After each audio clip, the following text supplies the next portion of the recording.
रमजानुल मुबारक हर मुसलमान को इस महीने का बहुत इंतजार होता है। इस हवाले से हर साल माहिरीन फल्कियात अपनी पेशगोइयाँ दुनिया के सामने रखते हैं, जिसमें इनकी कोशिश होती है कि वो दुरुस्त तारीख बताएं। इस साल भी जब रमजान के महीने के शुरू होने में ज्यादा अरसा बाकी नहीं रहा, तब माहिरीन फल्कियात ने बताया कि इस माह मुबारक के आगाज में अब सिर्फ 70 दिन रह गए हैं। इस हवाले से मिस्री माहिरीन का कहना है, इस्लामी लिहाज से 1443 हिजरी ईस्वी के माह रमजान का आगाज साल 2022 के माह अप्रैल की 2 तारीख से होगा। उन्होंने मजीद बताया कि रमजान का चांद साल 2022 अप्रैल की 1 तारीख को देखा जाएगा, जो कि सऊदी अरब के वक्त के मुताबिक 8:46 पर होगा।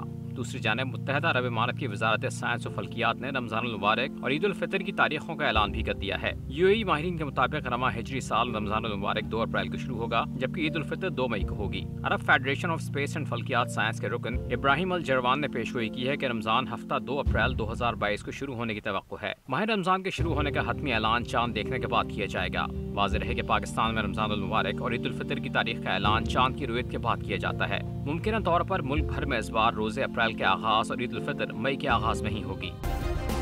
सब्सक्राइब करें और बेल दबाएं ताकि कोई खबर रह न जाए।